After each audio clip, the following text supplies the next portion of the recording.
The number one source of friction in your engine is not what you think. Piston rings rubbing against the cylinder walls generate more friction than any other part of the engine. More friction and temperature means more wear and less horsepower. Fortunately, the team at Total Seal knows how to reduce friction and wear through innovative piston ring design. If it takes a piston, Total Seal can build a better ring.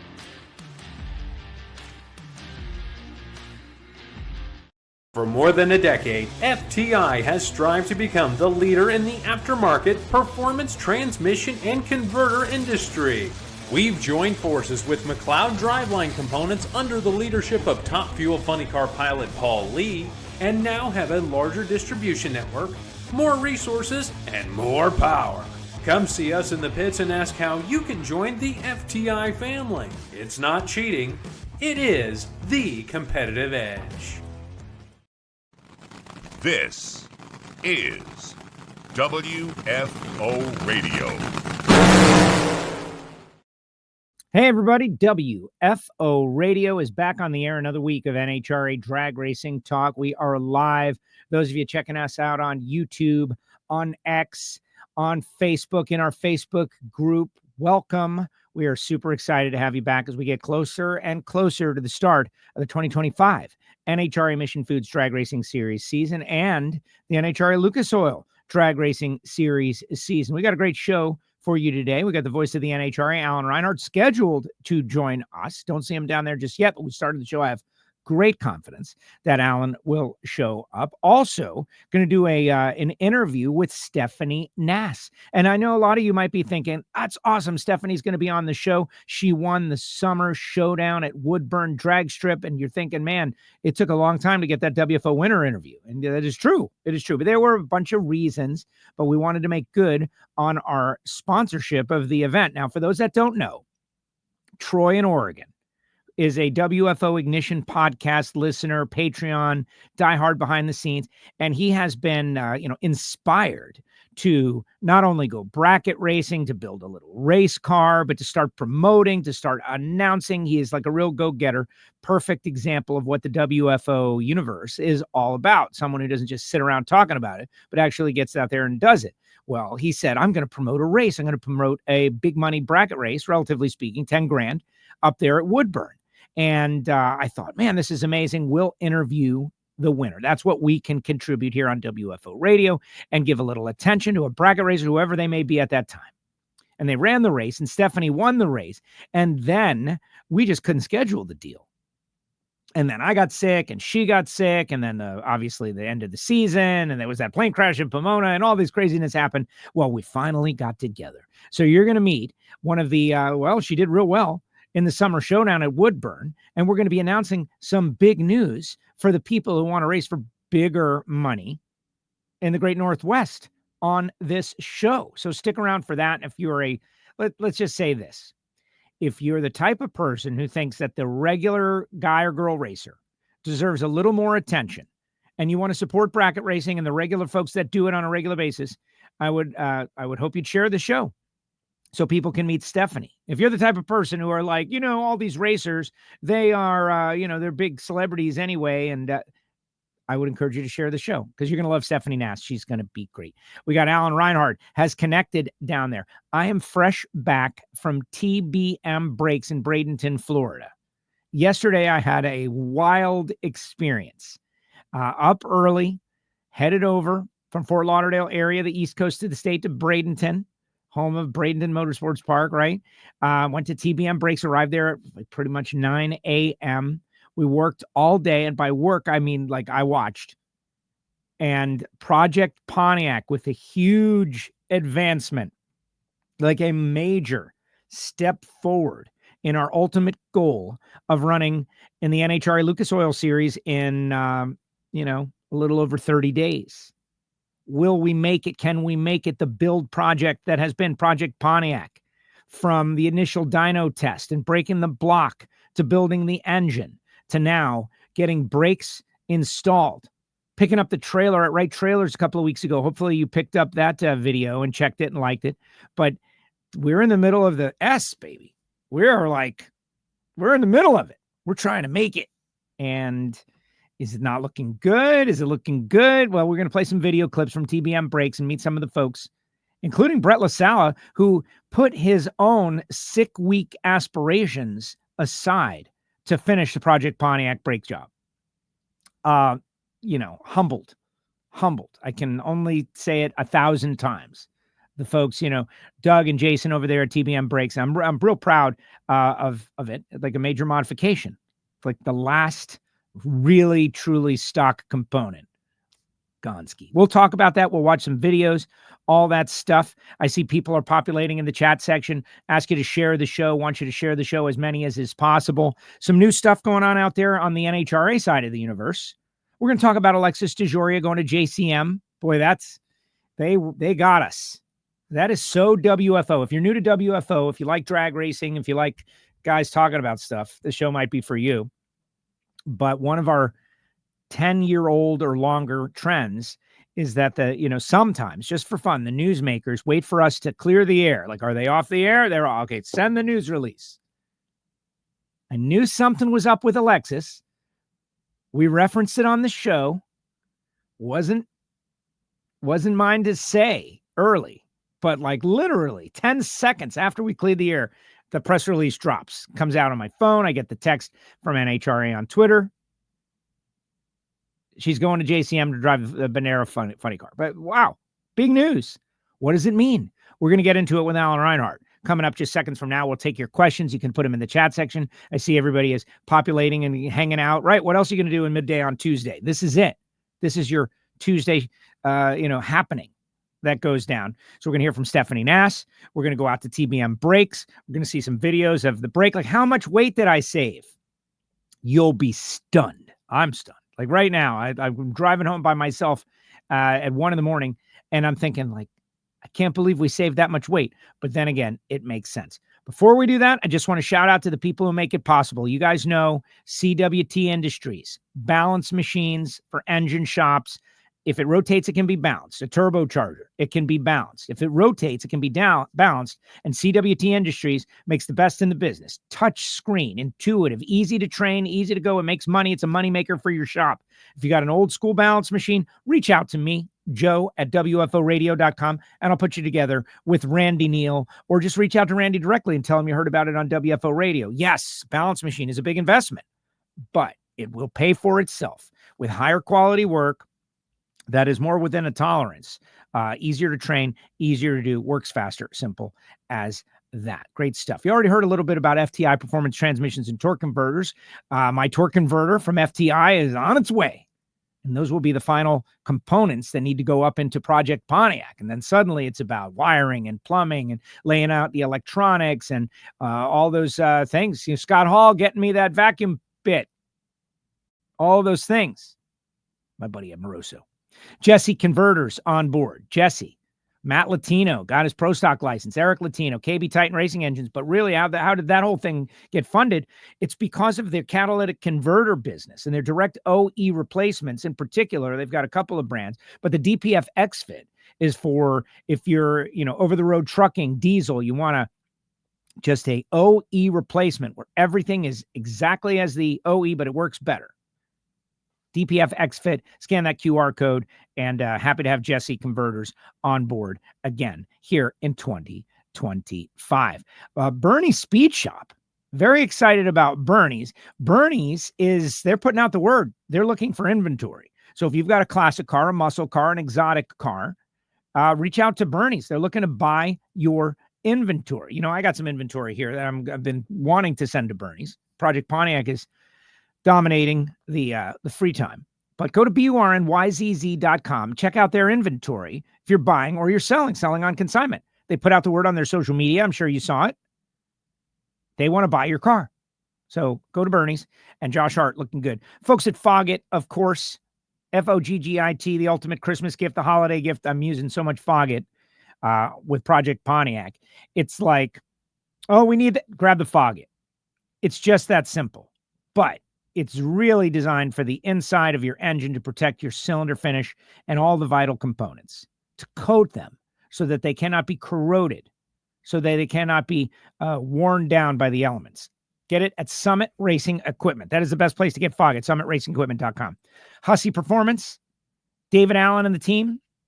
I damaged a header gasket. Pontiac header gasket. It's very tough. I damaged one. Got David on the horn. David, he sent me some copper head gaskets and sent me their new gasket material. It's amazing. Went on the car, HusseyPerformance.net on Project Pontiac. And the header gaskets were beautiful. And he even made me some keychains that I will be giving away here on the show at some point. Like the exact, Ram Air 4 exhaust layout. But they are not just copper head gaskets anymore. And I was amazed. And you know what? I'll bring them in here at some point so we can evaluate them. But copper head gaskets on Project Pontiac at some point. It's going to be great. HusseyPerformance.net. Give Dave and Alan a call. And we'll be talking about him in the coming weeks and months.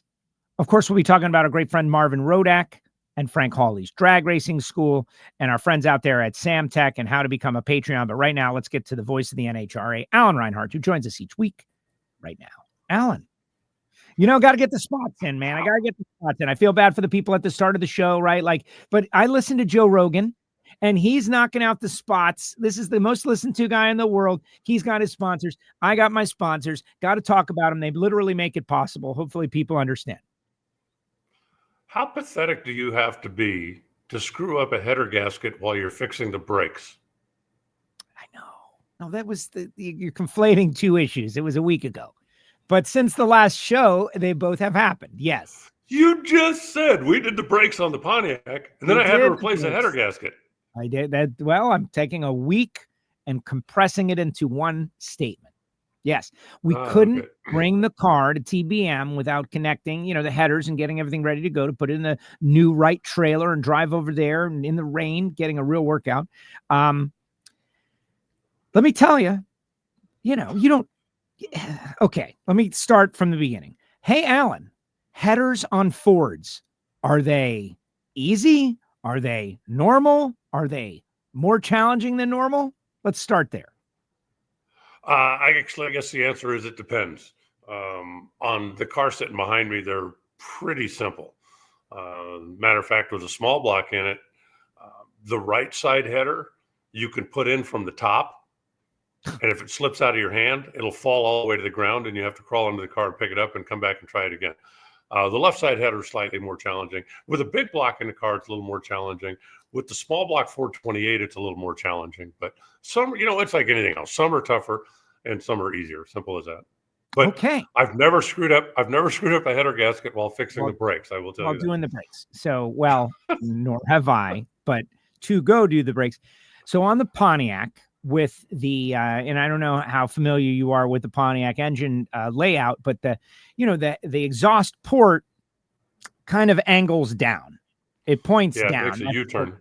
Yes, it makes a U-turn, and it makes it a little challenging. So, the starter has to come off, and I can now get the header up from under the lift, which used to be that was impossible, but anyway, so I did in taking the gaskets in and out and moving the header around. I did a little tear in one of but this is all good news because now I've got HusseyPerformance.net gaskets on the header. So I'm pretty excited about that. Makes perfect sense. Well, I'm looking forward to seeing the thing in Orlando. So I know you're going to make it. I just know you're going to make it. So I don't know. I hope so. We're putting in the effort. I mean, I'm putting in extreme effort for Project Pontiac to make it to Orlando. And if not the Baby Gators, there's a race. What hard part do you not have? The torque converter. And but Grant, it's on the way. He says it's shipping out today or tomorrow morning. And that will be it. That will be the major seatbelts, Simpson seatbelts. Got to get those. I feel like that shouldn't be a problem. Currently, tires. The tires on the car, you and I have gone in detail about old tires, no good. Need to put tires on the car. Which tires? It's had Mickey Thompson's, it's had Goodyear's, it's had Hoosiers, it's had all kinds of versions of tires. And I've got a lot of people recommending a lot of things. Got to call into Todd Rogers about Goodyear's. I've got a lot of people saying, man, the Mickeys that you got are the right ones for the car. And I kind of feel like they maybe are. But I'm doing, what I would call due diligence on which is right and which is wrong. And so just doing the research. Rear shocks. I need to send the rear shocks. They've been sitting on the garage floor, this thing's been sitting for many years. think it'd be cool to put the shock on a shock dyno and make sure it's okay. So I, got a guy, and there's a lot going on. Project Pontiac, we can make it. And also part of me building the drama. I'm about transparency and breaking the fourth wall on this deal. We're not going to make it. Are we going to make it? I don't know, Alan. We don't know. That's why they got to follow all the socials. The car's sitting in the trailer idling on Tuesday. And you go, if I don't pull out by Thursday night. Those TV shows, man, it's all BS. Well, let's just say some of them have been known to ramp up the drama a little bit. So we're doing this, not to make it all about me, right? But this is something that has been dominating my life. We're going to talk Alexis and drag racing and all of these things. But going through this process, it's like, oh my gosh, these shows are easy. If you just have to be able to afford to have a crew with you for all of the work. And that's it, because something will break. There will be drama. You will be mad. You will scream. You'll bust your knuckles. You'll curse at someone. A flock of geese will take over the area that you're working on. The horse will walk by. There will be enough for the ins and outs to the break and the transitions and the dramatic thing. Like, what's that? Oh, no. There's enough. I'm living a reality TV show. I just couldn't afford for the production crew. Okay. Yeah, that makes perfect sense. So, but yes, looking forward to Orlando. Yep.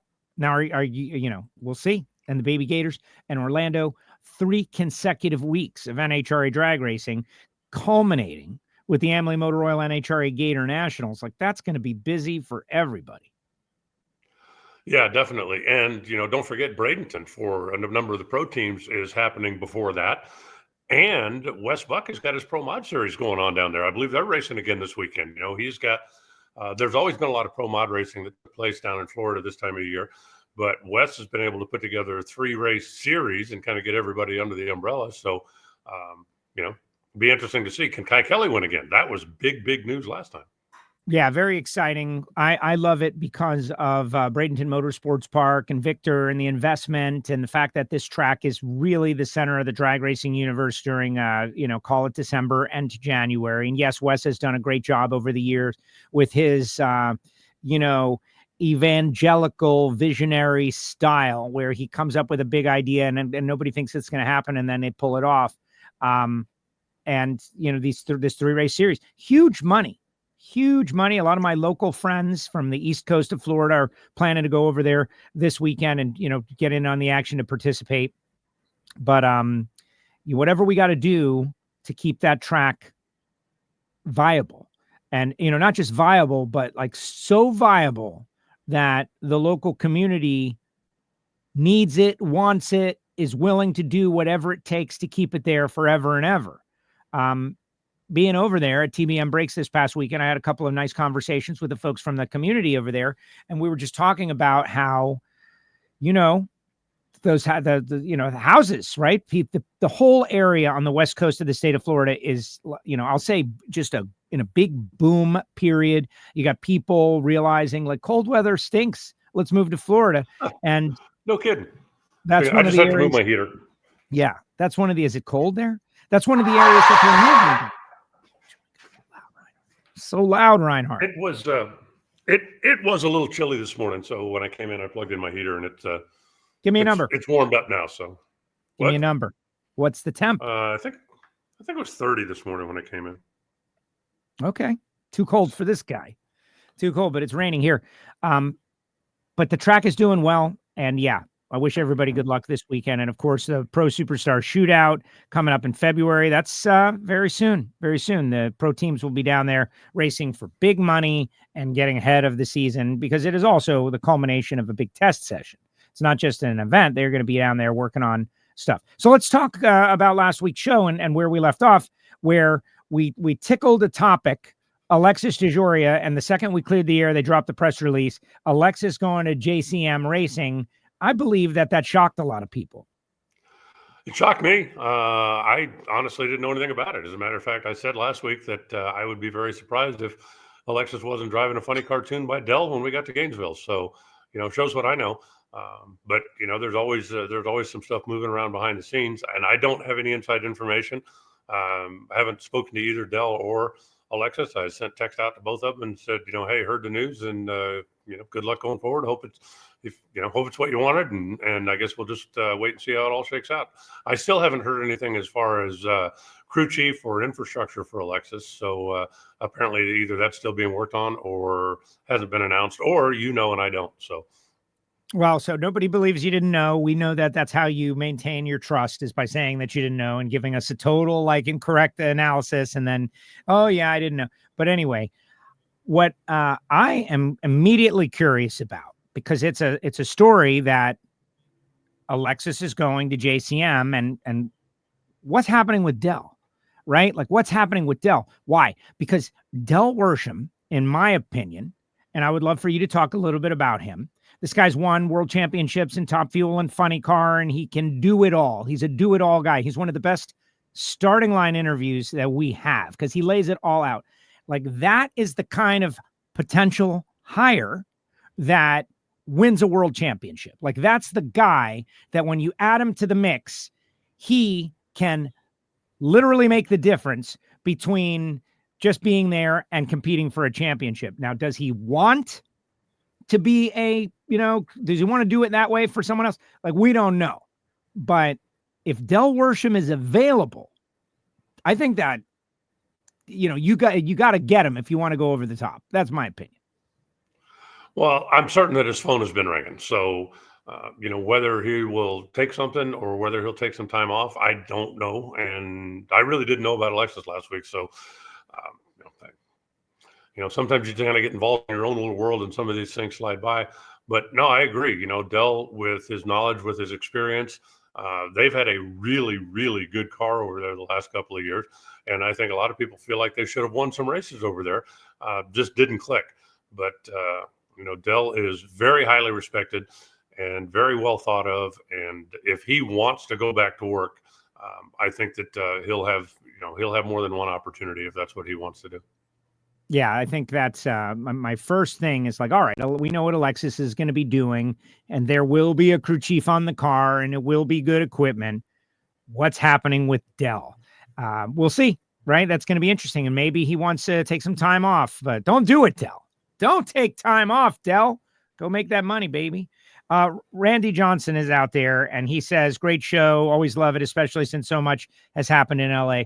I do want to reference that this, tragedy that has been going on. Of course, the NHRA headquarters in California, Southern California, is such a big thing with car culture, drag racing. We race there twice a year. Got so many personal friends there, work colleagues, going through an absolute hellscape nightmare.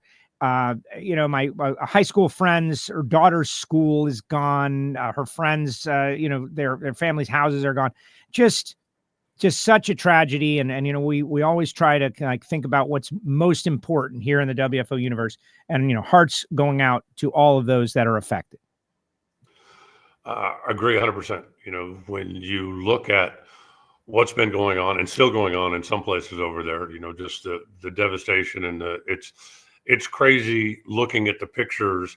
And to me, it kind of reminds me of a tornado deal. Sometimes it's like, okay, wow, that side of the street is gone and that side of the street is still here. Or house gone, house standing, house gone. And how that works out just boggles the mind. But it's just devastating for everybody that's having to deal with it. I have reached out to a number of people that I know. I don't know that I know anybody necessarily that's right in the middle of the affected area, but I've talked to some people that are, over around there, and some of them are getting concerned, even if they're not, very close to the fires right now. But, the winds pick up, the winds die down, and, they know very simply within a day or two, a lot can change out there. So I do know that there are firefighters and first responders from a lot of surrounding areas and a lot of different places that have been dispatched or volunteered to go out there and help. And, I just want to, send best wishes to all of them, because if it was me going through it, if it was my family going through it, you take all the help you can get. So everybody that is pitching in and doing what they can do, God bless you. It's in times like these, there's one of the gentlemen over there at TBM yesterday, his whole family is in the middle of it, and they're watching the weather. and it's about whether or not the winds kick up. We think about winds here in South Florida, hurricane winds, and I know what 100-mile-per-hour wind is like. It's horrible. But I don't know what 100-mile-per-hour fire wind is like, and I can't even imagine. There's so much, like, there's good and there's bad, right? There's the people that are on the ground, rallying behind each other, helping each other, raising money, doing stuff, like whatever it takes.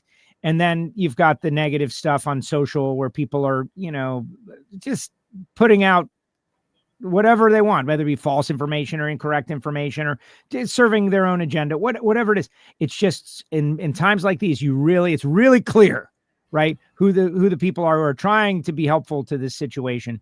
And I just want to support that, because it's the whole human thing, right? Like, when people are in trouble, you got to try to help them, and then you worry about other stuff after the fact. And we're still in that moment. They say the winds are going to kick up again. Hopefully that is not the case, but we are lucky that we get to talk drag racing. We're preparing for an amazing season of drag racing.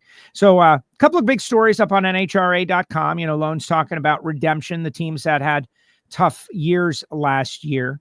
That's the thing about the start of a new day, right? The promise of a new day. Everyone tied for first right now. Yeah, you've got another chance. The first burnout hasn't been done yet. So, there are certainly teams last year that feel like they had everything in place and it just didn't work out, right? You think about the Aaron Stanfields of the world, the Dallas Glens of the world, had great years, came up a little bit short. You think about teams that have all of the resources, that have everything, and simply didn't perform. And there have been some changes made in the offseason as far as, some of the behind-the-scenes personnel, not just from the crew chief side, but, you bring in a new clutch guy, or, you bring in a new cylinder head guy, or you bring in somebody to just change the chemistry of your team. And a lot of times that can have a huge effect. What happens in the locker room, so to speak, I think affects tremendously what happens on the field. And sometimes it's just a chemistry thing, right? I mean, Joe might be the best cylinder head guy in the world, and I might be the best blower guy in the world. But if he and I don't get along, then the team's not going to click. And so, sometimes you just have to go through and make those moves. One of the things that I always liked about going to Pomona back in the day, and now, with Gainesville being the first race, is walking through the pits and going, oh, hey, what are you doing here? Right. And whether it's the personnel that decide that they need a little change of scenery, or whether it's the team owner deciding that, we just need to move some pieces around here to try to get the chemistry back. And that's why so many times when a team is really good, they're really good for a long time, right? You look at what the Capco guys did. They were winning a lot of races. They were having a lot of fun. They enjoyed spending time together on the road. If they didn't have to be together working, they were somewhere together, enjoying themselves, having a good time, or going to the same place to watch the game, or doing. And that kind of camaraderie is what builds long-term success. And every team that doesn't have it is trying to find it. So, that's what this time of year is for. You're obviously restocking your inventory. You're always doing your R&D. You're working out whatever you can to be prepared for Bradenton, and then for Gainesville, and then for Pomona and Phoenix and Vegas, and on and on and on. But for, just making sure you've got everything in place. Tim Wilkerson put something on social media the other day about, the team having a snowball fight. And he says, believes that that's part of the camaraderie. That's part of the team building exercise. So there's a lot of that stuff going on right now. Well, you got to have chemistry. And as someone who, worked in sports talk radio, and in addition to, the racing thing, and spent a lot of time on NASCAR radio, it's a topic that always comes up. It's the positive chemistry, and you can't buy it. You can't buy it. You have to make it. It's got to happen. I think of the New York Yankee teams that won all the World Series they had. It was always like the utility infielder, Luis Sojo, coming up with like a number that rolls, seeing eye number that rolls through the hole and scores the go-ahead run. That is the magic of sports. Like, you can buy the best of everything, but there's a certain black magic out there that no one knows how it works that makes the difference, and you got to find it. And I remember Tobler talking about his Napa guys when they won the title, that they had it, that they loved each other. You mentioned the Capco guys as well. And if there was a formula, right? To like, we can come up with all the team building experiences and throw balls at Reinhart at the dunk tank together, but it's not necessarily going to make it happen. That's part of the fun of the sport, though, the behind the scenes deal. And what is it? These guys spend more times with each other than they do with their families. The road guys do. Yeah. When you are one of the guys that drives the trucks or that is on the road with the rigs the whole time, you spend a lot of time out there with the same guys, and obviously working together when you're at the racetrack, but even when you're not at the racetrack, you're rooming together, you're at the same restaurant, you're riding in the same truck to go have dinner, to go have breakfast every day. So it's very, very important to have the chemistry and for those guys and gals to be able to get along. And it's just, it's all part of it. Sometimes you have to make a move, I think, before it's even before it comes to necessarily public light, right? You've got something in the background and it's like, it's just not quite what it used to be. So you make a move maybe before you have, a big public blow up, or before, to try to stay in front of things, right? I mean, you don't drive a tire until it's flat and then put a new tire on. You drive a tire until you think, maybe it's just time. Even if we could go another run or another 2 runs, maybe it's just time. And it's the same way with the chemistry of the guys. So, guys that have gotten along together for 3 or 4 years, sometimes just need a change.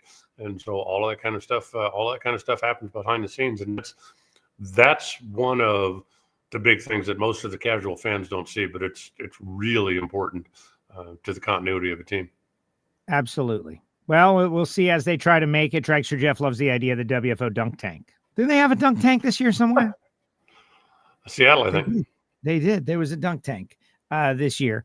And I agree. We got to bring it back. Yeah, Seattle, they did a bunch of great stuff. All right, I want to talk about a couple of specific teams here. Antron Brown won the title, won his 4th, was on the other day with Teresa Earnhardt. That's kind of cool. Go check that out.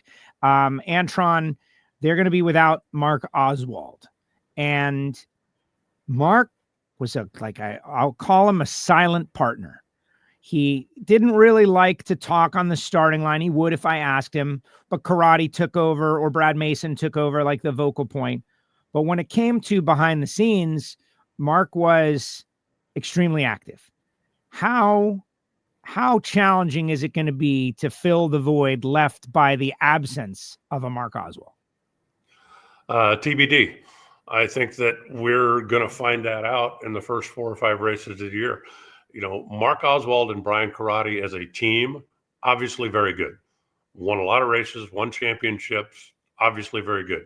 But remember when Brian Karate left for a couple of years, when he went over to Forces?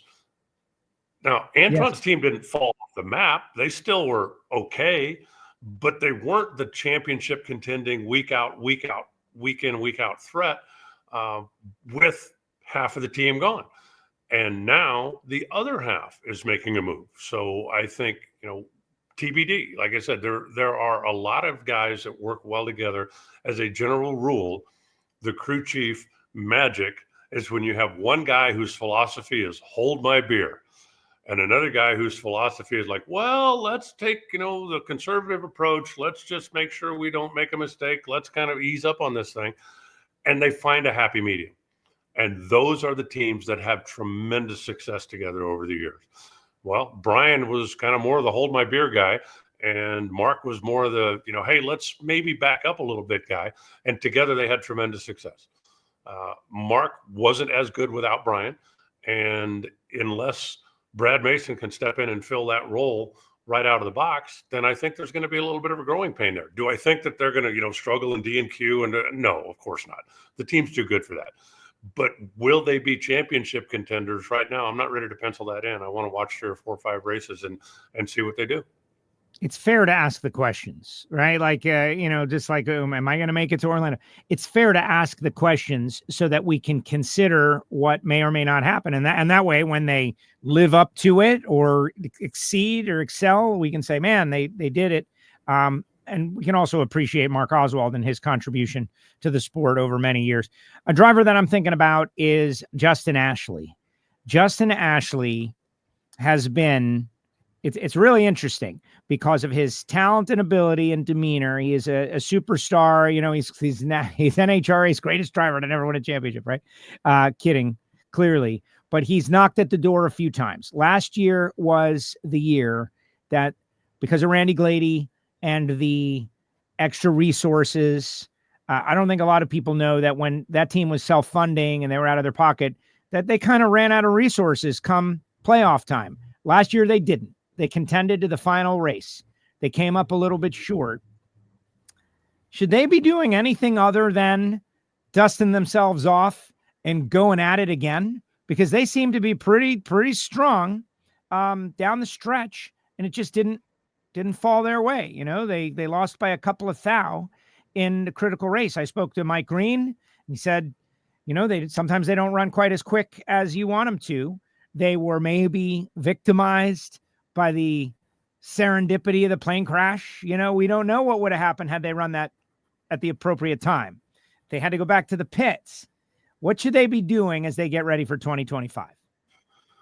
I would have an exorcism and see, you know, if maybe there's an evil spirit that's stuck under the trailer in the lounge or something that they're just not aware of. But, you know, surely you can come up with some hair of a frog and an eye of a newt and a little pinch of gunpowder or whatever you need for one of those things. And you know, an eagle feather and you know, just do what you got to do to make it happen. What would you change? Am I the only one who thinks Reinhart knows a little too much about that stuff? Like, you seem to know all about the witchcraft. Where's that coming from? Well, my helmet, you remember, does have a wizard on the back of it. So, but I just think that, yeah, well, or just occult, maybe not. If you are, what would you point to with that team? What's their shortcoming? What are they lacking? Does the driver need to step it up? No. No, I don't believe so. Is the performance of the car? No, I believe that's fine. Are you having, unexplained mechanical failures? Can't think of a whole lot of that either. Are you having, stupid mistakes and parts falling off because of crew? No. What would you do differently? When you come to Pomona as the point leader with your destiny in your own hands, I think that you've done what you need to do to win a championship. Then it's just a matter of, do you have that Sunday luck in Pomona? And, that's where the hair of the frog and the eye of the newt comes in. Because the way the ladder was laid out, whether you're Antron, whether you're Sean, whether you're Justin, all three of those guys should have looked at the ladder Saturday night, did the same thing I did. Yippee. I can't wait to see this, because everybody has their destiny in their own hands. You want to be the champion, beat the guys. And Antron was the one that was able to do that. With Justin, did it in a great side-by-side race where it just happened to go his way. With Sean, did it where they both smoked the tires and Sean's car knocked the blower off of it and Antron's didn't. I mean, if you would put me in if you would tell Justin, or you would tell Randy, or you would tell Mike Green, or you tell anybody on that team, next year you're going to Pomona as the point leader, would you sign up for that right now? Yeah. Damn right they would. Every single one of them. And then they'll go to Pomona and they'll take their chances again. I don't see a weak link on that team. It didn't work out for him this year. I don't see it. Look at Doug Coletta. Was there a weak link on that team? It just didn't work out this year. Sean Langdon in position. Again, destiny in your own hands. Win the race. You win the championship. Period. Yeah, well, so on that, like, as we're talking, and that's what hopefully this conversation is inspiring to think about those moments. Sean, this guy has got, I don't know if he wakes up in the middle of the night in a cold sweat, like thinking about it, but maybe he did once or twice, like clipping that block in Vegas, like that changes the numbers. It just changes the way things are laid out going into the final race. And okay, so just that's what living with consequences are, though. Sometimes you lose. Agree. For anybody out there that thinks Sean Langdon should be blamed because he hit the block in Vegas, right? The driver cost us the championship. Oh, but nobody is saying. I'm not saying that. I just want to say, hey, Sean, I'm not saying that. I'm just saying it's something that happened. It's a thing. I'm not blaming it. It's not about blame. Do you remember the round? Do you remember the round before that? No. Sean Langdon won that round on a hole shot. So if he hadn't been the guy driving that car, they would have already been out of the race and it wouldn't have made any difference. You know, I think that you look at Sean's record, you look at his interview, look at how torn up he was. I've never hit anything in my career. You know, you drive top fuel cars and funny cars as long as he has and never hit anything in my career. I will take that driver. And if he makes one mistake every 25 years, no problem. No problem. Yeah. I will take that driver over everybody else in the field. Making it perfectly clear. Hold on. I was not intending to blame Sean Langdon. Nobody should be blaming Sean Langdon. The word blame is a bad word, and I do not intend for that. It's something that happened. It's part of the story of the season of 2024. Like, that is something that happened that I'm sure, Sean thinks about. And, Justin thinks about what would have been different if we'd have rolled out with our initial tune-up as opposed to the post-plane crash. But you got to live with the consequences one way or another. Antron's a champ, and those guys are going to go at it again. But not a lot of changes. You go fight it out again. Here we go again. Yeah, if I'm any of those cars, I'm not changing anything. Even Brittany, for the last year and a half, there were a lot of people that were going, they need to do something over there. They need to do something over there. And the second half of the season, or at least through the countdown, that car came back to life. I guarantee you David Grubnick would have loved to have 2 more races in the countdown this year, because once he was back on track, it's just like, there it is, right?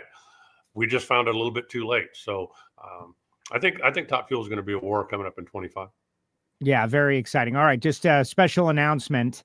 Tomorrow, 12 noon Eastern time. We need everybody to be involved in this. I need everybody, because we're starting the season off and I've got to get everybody up on the thing. We're on Tuesdays, every Tuesday, 1 o'clock Eastern time for the last 15 years. We've been doing this schedule, but sometimes we're on at 12 noon on Wednesday, like often, not always, but often. Tomorrow, we've got something very special. The 24 season started with the announcement that the Prock family was going to race together. And in our WFO YouTube archive, you can go back and find the interview that Austin referenced several times during the season, including in the winner's circle at the U.S. Nationals. He said, when I heard my dad on your show, Joe, WFO Radio, say, we intend to win the championship, that was a departure from Jimmy Prock of the past. Like, I was shocked, Austin said this, that his dad, called the shot. That normally he doesn't call the shot privately. They went on to win. We're having the Prock family back to encore that interview tomorrow, but they're coming back as champions. Austin, Jimmy, Thomas Prock, 12 noon Eastern time, WFO Radio. We're going to have the Procks here. They're going to talk about their championship and talk a little bit about the journey they went on as a family last year. So be ready, set a reminder. I'm very excited about it. Scheduled it with Austin last week. And thinking about those guys, can they be stopped if they maintain this level of performance? You had Tasca and Aaron Brooks and a lot of people running well. I know Caps felt like they were fighting clutch discs at the early part of the season. End of the season, they stepped up their performance a lot. But if the Prock family keeps running the way they've been running, can they be stopped? Yes. Is it going to be easy? No. They right now have the best car in the category. Unlike in the Top Fuel category, where I see at least 4, maybe as many as 6 cars that are all very, very close in a performance plateau. In the funny car rank, there's Prock, and then maybe a tick behind, 1A, 1B, the Jack Beckman car, the Beck Force, as you called it last year, but the 2 cars that come out of the same stable. And then everybody else towards the end of last season was just a notch back. Tasca had a really good car, really fast car, but they didn't make quite the consistent runs that the Procks did. As you said, Ron Capps kind of got back on track towards the end of the season. Hagen was off a little bit last year. Again, had a really good car at times, but not as consistently quick and fast as the Prock car was. So until somebody shows me that they can run with that Cornwell Chevrolet, I put them in the favorite role again going in this year. Yeah, that makes sense. We'll speak with him tomorrow. I'm very excited. Prock family on WFO Radio, and maybe we'll make a little news, talk about it. And yeah, the Beck Force team, right? Chris Cunningham, those guys, they were right in the mix. They finished second. They showed that they have a car that can run, run for run. Well, they're not going 341, not yet. There's only been one to do that in competition. But ET-wise, they were, right there alongside of Jimmy and Austin. Well, remember that car finished second, starting sixth, seventh in the countdown to the championship.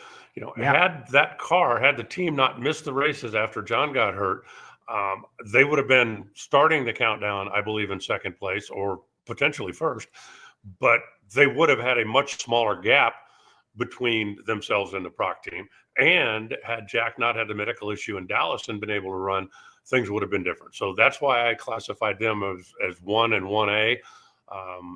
But yeah, the JFR camp, and it almost harkens back to the Austin Coil days when they had a bit of a performance advantage over the rest of the field, and it was up to the rest of the field to try to catch up. But I expect J.R. Todd to have a breakout year. Still haven't heard anything official, but still, hearing rumblings that, there's some personnel changes that most people think are going to be positive. I think, the changes that have been made over at Tony Stewart Racing, that's a TBD. I think that, Mike Knutson's been around a long time, and he obviously knows all of the Dickie Venables secrets, all this stuff. Sharp guy. First time that he's been given the keys, so to speak, right? You run this deal. And Phil Schuler, who is known a bit as a hold my beer guy, which is what Dickie Venables was. So will they be able to find the chemistry click, and will that car be able to keep up performance-wise right out of the gate? Time will tell. I don't think that they're going to fall off the map, but will they be as good as they've been the last 3 or 4 years? Again, time will tell. And then, for the rest of the field, I was stunned. I sit here right now stunned that Daniel Wilkerson didn't win a race last year, simply because typically you expect Tim Wilkerson to win a race or a couple of races here and there.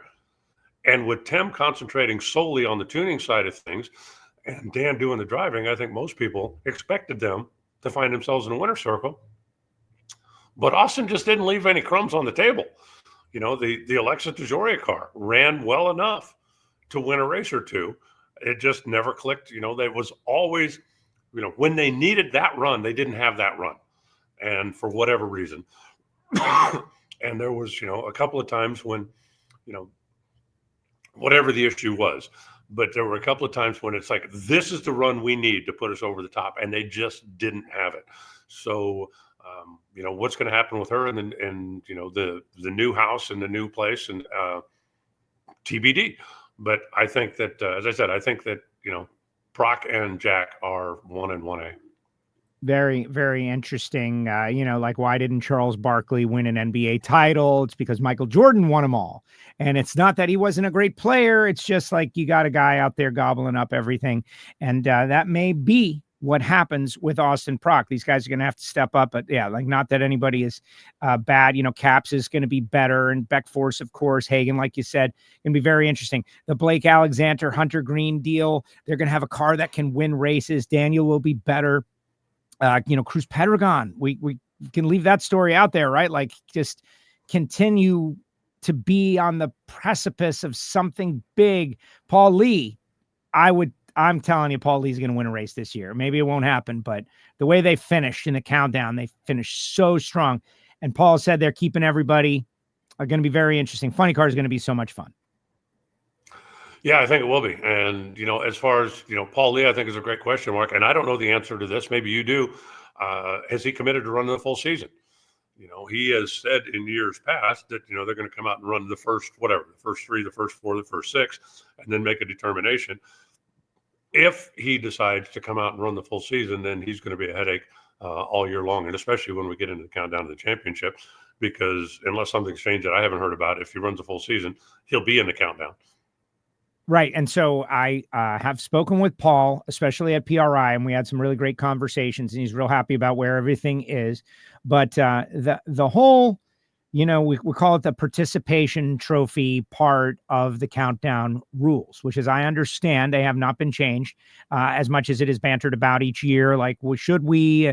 But that is not, as again, and feel free to correct me if I say something that you think is incorrect, but that is not like an edict that's put down onto the teams by NHRA against the will of the teams. I'm thinking that NHRA and the pro organization talk about it, pros and cons, work it out, and then decide upon what the deal is. Paul doesn't like the rule, though, because they ended up with a ton of points in the countdown, but they could never ascend beyond a certain number. Like, I think it was like 13th or 11th. They could not, no matter what they did, leapfrog the people that were ahead of them. And he just hated that, like, just anti-competitive, right? Against the spirit of competition. Like, what's the incentive for me to go out there and run these races?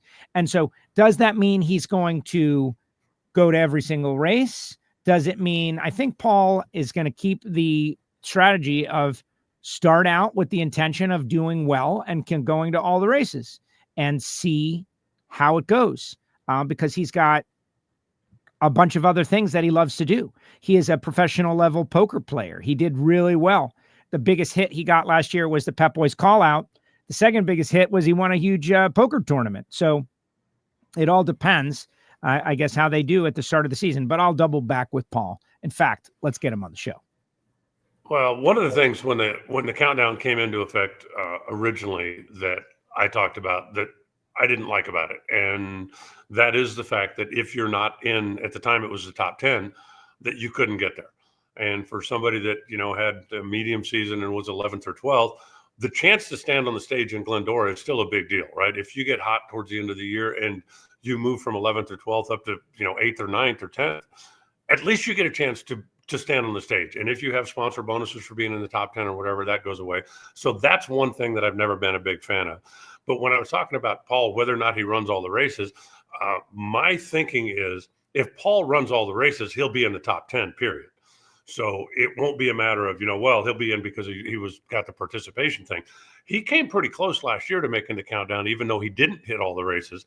And if he hits all the races, then I think he'll have enough points, and then he'll be able to make a solid run at it. So again, if he comes out of the box running well, then I assume that he will continue on it and do the whole pull. And if he does, that's good for the entire class. And that's certainly, good for any fan of funny car, because the more good cars that show up at every event, the better it is if you're a fan. And Paul is certainly a good car. We'll take him every weekend we can get him. Absolutely. And yeah, he last year in the points, for those who want exactly, he was 14th in the standings behind Buddy Hull, Dave Richards, and Alexis, who are outside of the top 10. But I think it's pretty clear that Paul had the best final 6 races of all of those cars and some other cars that were in the top 10. And he scored a lot of points, made 2 final rounds, runner up to Austin Prock twice. But, deserving and all of those words, it doesn't matter. You got to go out there and get it done. And I think that they will. Funny car is just going to be so great. I can't wait. All right, let's talk Pro Stock, where, some shuffling going on in Pro Stock. Elite Motorsports is going to have a very different look. Greg Stanfield is back. Stephen Bell's going to run some races. It's pretty interesting, but obviously the flagship over there at Elite is still going to be Erica. Greg is going to be trying to win championship number 7. They're both trying to get to 7, but will this be the year where the young guns or the new wave, the Dallas, the Aarons, the next generation, take the mantle away from the older guard? I'll let you know. You look at what last year became the big 4, right? When it was Dallas, it was Aaron, it was Erica, it was Greg. And a lot of people, and I put myself at the top of this list, thought that it was going to come down to Dallas or Aaron. And then we get to Pomona, and Greg wasn't having no part of it. But again, they were in the position, all 3 of them, that they held their own destiny. If Aaron Stanfield had won the race, he would have been the champion. If Dallas Glenn had won the race, he would have been the championship. He would have been the champion. Greg Anderson won the race, and he was the champion. Everybody's talking about, Mean Erica's coming back next year. I expect that. She doesn't, in the first place, to, win a race, be competitive all year, do what she did, finish 4th. Most people wouldn't call that an off season. Erica does. Now, I think, Mark Ingersoll not being there was a little bit of a detriment to the team. They have a lot of depth over there. They have a lot of knowledge over there. They don't have anybody that's got Mark Ingersoll experience over there. And the last time I communicated with him, he's continuing to get better. He's continuing to make progress. I mean, for those who don't know, it's not a secret. He had a double lung transplant, had a major medical thing that he had to get taken care of. And he, you don't recover from that in 3 days. So if he will be back in the trailer, helping, making calls, and I think that'll go a long way towards Erica getting back on track, because those two just have had great chemistry. But the KB guys aren't going anyplace. You mentioned the new talent that's coming in, right? Jed Coughlin didn't have a very good year, certainly not by Jed Coughlin standards. Troy Coughlin didn't have a very good year by Troy Coughlin standards. So Pro Stock is just going to be a wide open war, and let's just give it 4 races in, and let's see who comes out hot, and then we'll see who can maintain that.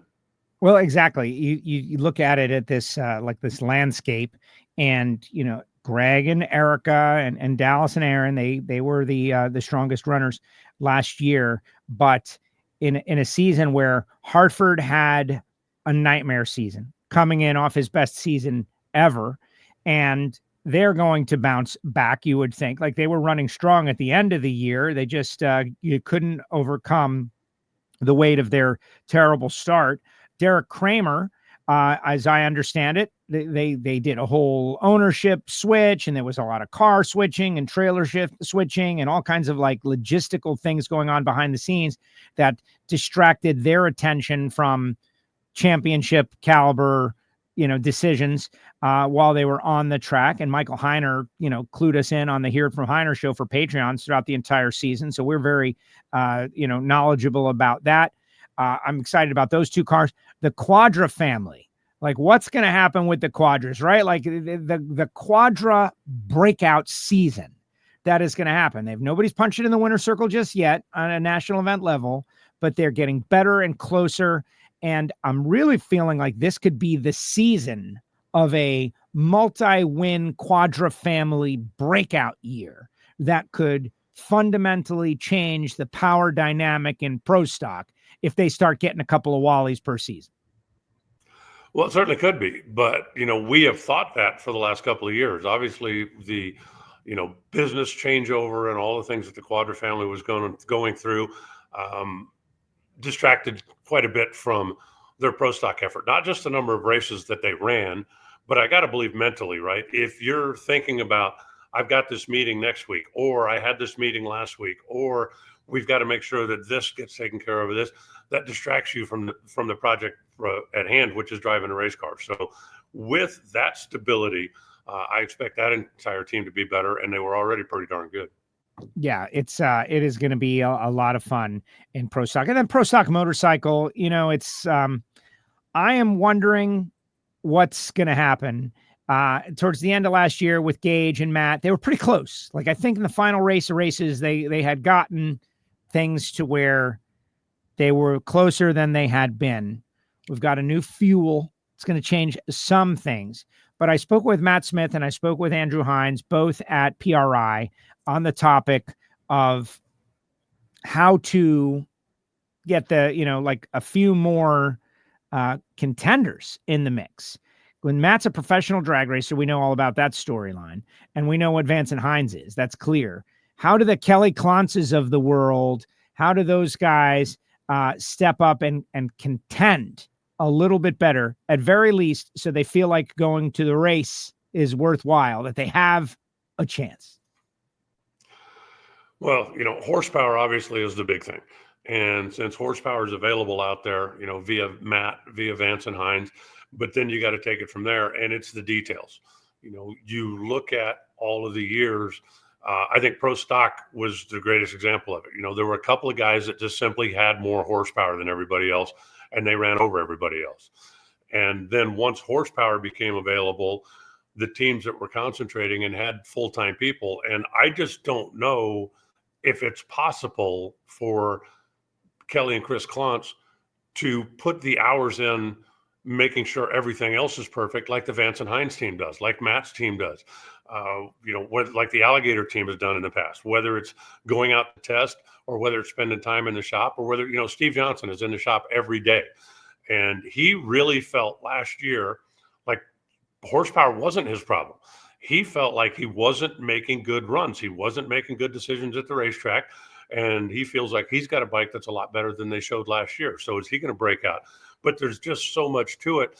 And, there was a reason that the KB guys were on top for so many years, because they had good power and because full-time racing is what they did and because they have a racetrack at the shop. I mean, okay, it's across the street. But if they said, hey, I got an idea, let's go try this, it wasn't, okay, can we make an appointment? Can we get a track next week? It was, get an ambulance over there. We're gonna go try this. And that's what they did. And if you're racing against somebody who has the kind of resources and puts in the kind of hours that they do, and you're not able to do that, it's very, very difficult to close that gap. Yeah, it's the classic, if you're doing something full time and someone else is doing it part time, just the amount of reps that you're getting, it's going to make it hard for them to catch up just based on talent and a little bit of luck. Mike, I believe it was Mike Dunn a number of years ago, said all the racing is done at the shop. The only reason you go to the racetrack is to prove that you put in the work at the shop, but you win races at the shop. So the teams that have full-time people at the shop all the time have got a pretty big advantage over the people that don't. And I don't know how you erase that. Yeah, there you go. And thanks to everybody for sharing the show. Stephanie Nass coming up, the Summer Showdown winner at Woodburn Dragstrip last week. Alan Reinhart got a lot of love for wearing his Woodburn sweatshirt. And we're going to hear from Stephanie. She is a big money bracket racer out there and is going to kind of, pump up the big money bracket race scene out there. And we got some big news for those folks out there. That's coming up. So please share the show. Mentioned Mike Dunn. Mike Dunn has been announced as part of the broadcast team for the Pro Superstar Shootout. A lot of people very excited that Mike Dunn is going to be back. That is kind of cool. Alan, any final thoughts, hot topics, things we should be considering as we are now halfway through January, getting closer and closer to start burning a little bit of nitro? Anything that is on your radar that we should be looking out for? He's composing a tweet. I'm sorry. That's our boss. I'm just telling him I'll be right back with him. I'm really waiting for everybody to get down to Bradenton and find out who's been doing the work in the off season and get things started. I think, the big buildup this year obviously is going to be towards the 75th coming up next year for NHRA, but there's still a lot of stuff going on. There's going to be a lot of special things happening during the course of the year. So really looking forward to just getting out there and getting started. It's been a long enough winter break. It's time to go get out there and start doing burnouts again. Yes, it is. All right. We'll let you go. Thank you so much. Appreciate it. We'll talk to you next week and more stories. Well, you can tell them, if you can talk to our boss, you can tell them that they may send the press releases now because you and I have complete. So whatever news is about to break, they can release it. Yeah, everybody's sitting there going, okay, Joe and Alan are off and send. All right, Joe, thanks. Looking forward to next week. Get out there and get on that Pontiac. Get that thing ready to go. I am, baby. I am. We're working our tail off. Thank you, Alan. Appreciate you. See you. There he goes. Voice of NHRA, Alan Reinhart, joins us each week on WFO Radio. Share the show. Of course, we got a good audience here today. I really appreciate all you people out there working in the shops, doing what you're doing, getting ready to burn nitro, getting ready to burn racing gasoline. We've got a lot of good stuff going on, but we're going to do my TBM Brakes storyline. I'm going to share with you some of the cool stuff that we did just yesterday. Bonsai run across the state of Florida, 20-hour day, working super hard to get on the track, but I'm not there yet. But some people are. Middle of the year last year, Troy in Oregon, who is one of our WFO Radio listeners. He's a listener. He's a Patreon. He is part of our Ignition podcast. He is a sports-minded person, has just been inspired. And he decided, and this is crazy, but it just shows that if you dream it, you can do it.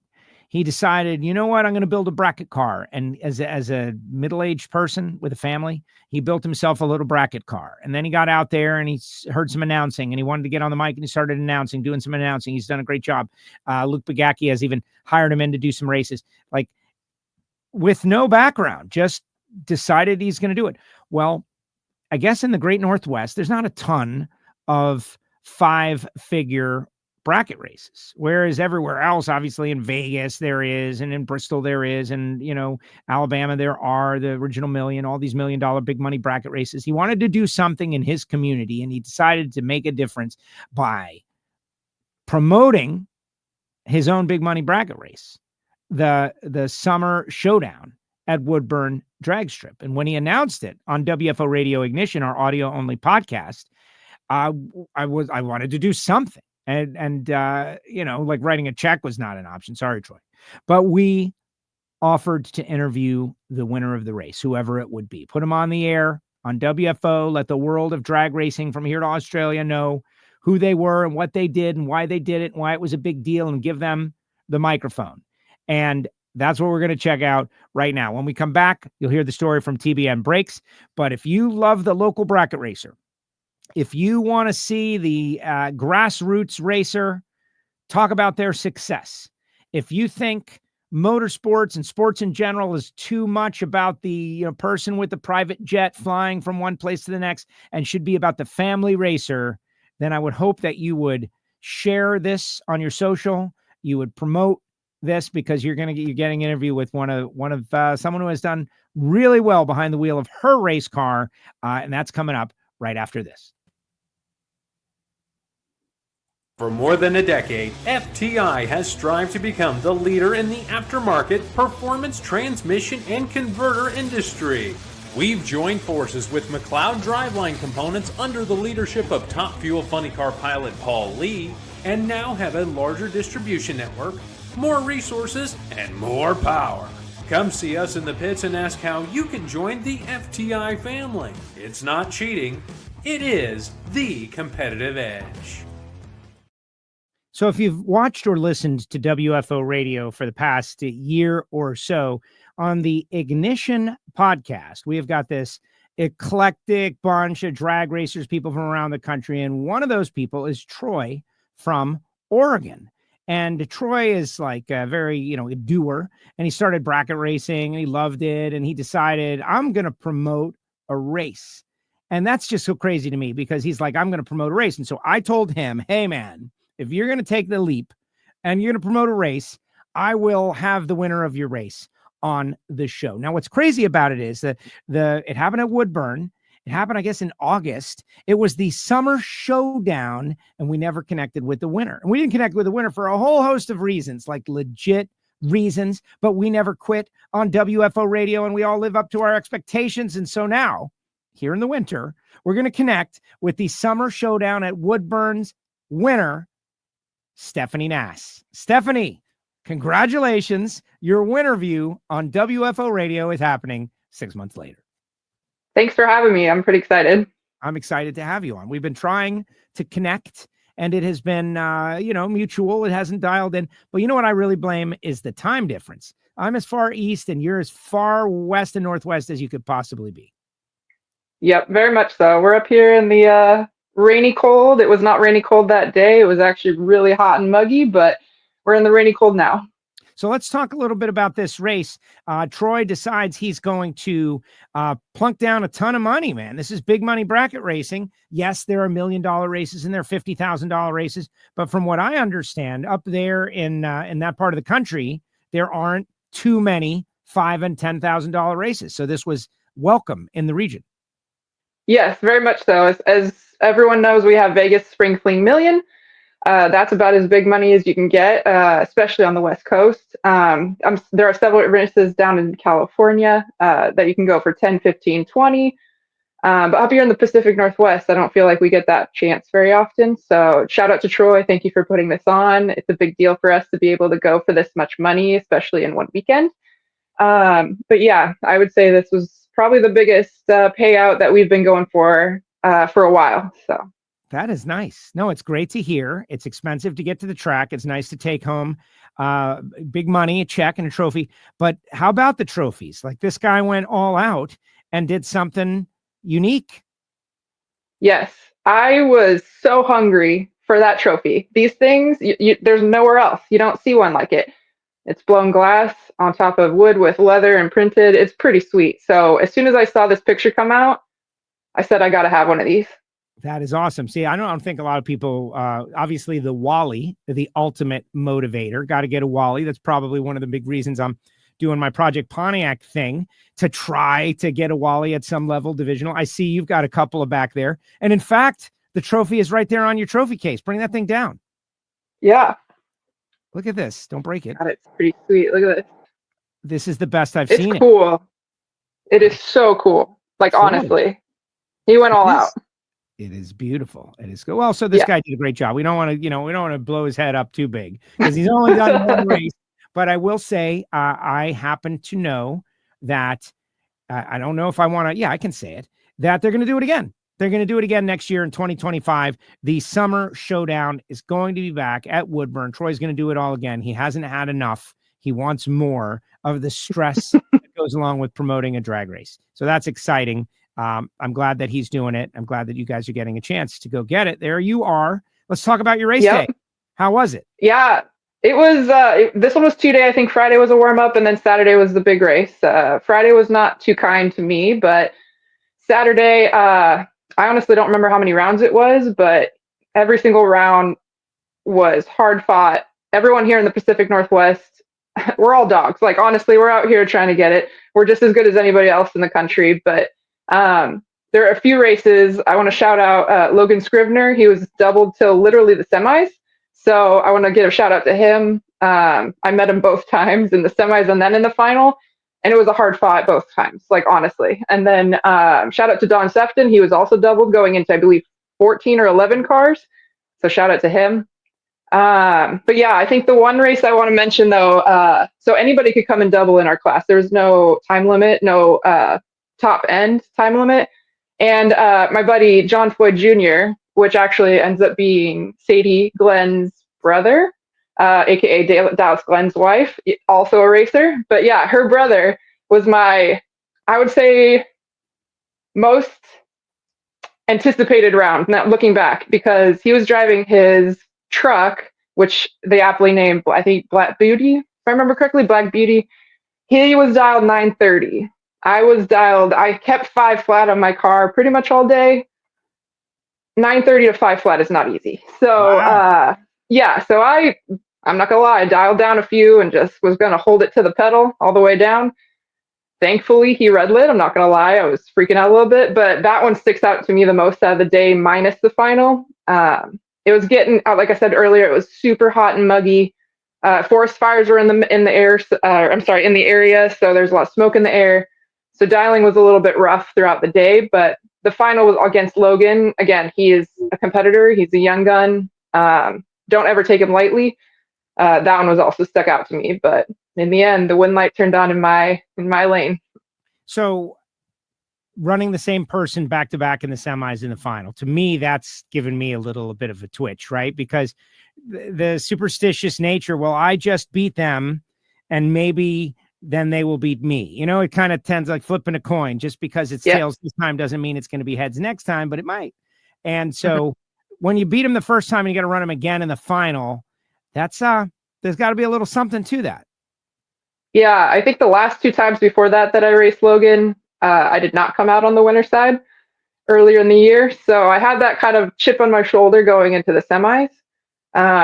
Got that win light, and I knew that at that time he already won the other side, so I knew that he could have raced himself in the final, right? So I didn't want that to happen, of course, for me to win and then, to stop him. And then when coming up to the final, I knew that it'd be a tough draw. The semis, I won coin toss for my lane choice. In the finals, I won my lane choice. The semis, I didn't. So I honestly think that might have been the key piece. There's a little bit of a split between the lanes that day, and I think luck was just in my favor.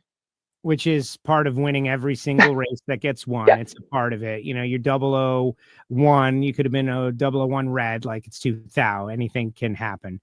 And so tell me about the moment. You know, this is it's a rarity up there. First time race. Troy's working his tail off to promote it and make it good, and it's turning out to be good.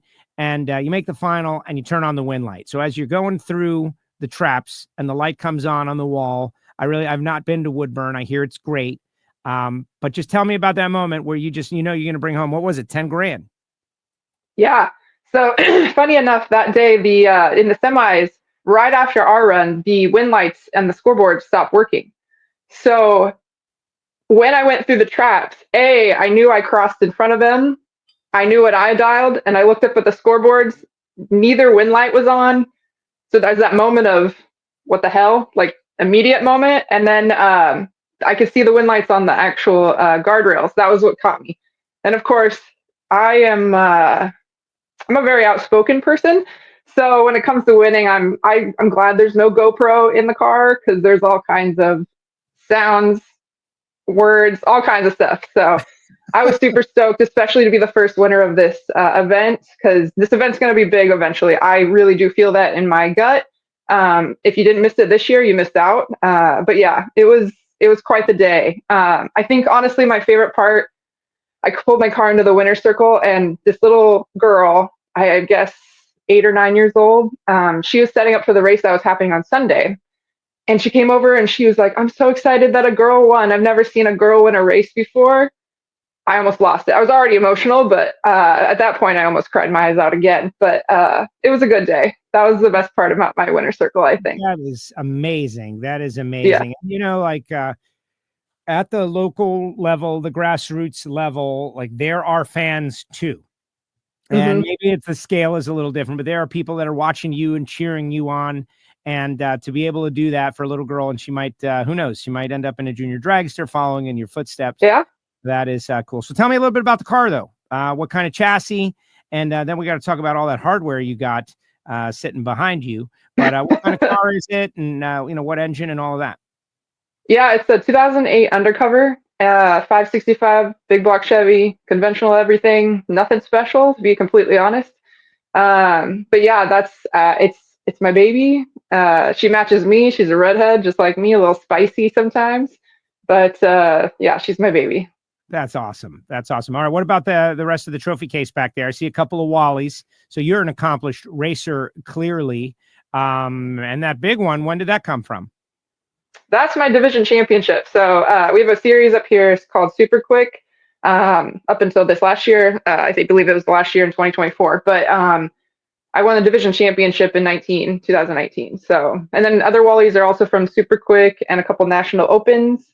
I have not dove into Super Comp it yet, but I believe that might be the future of where I'm going, of maybe national opens. I'm not sure about divisionals. My dad's been racing since I was 8 years old, and we did divisionals back in the day, and I wouldn't say they're my favorite, so we'll see what happens. But yeah, and then a couple of local trophies, and then got a couple Woodburn Wallies up there for, I think, a track championship, and then a couple big money races up there too.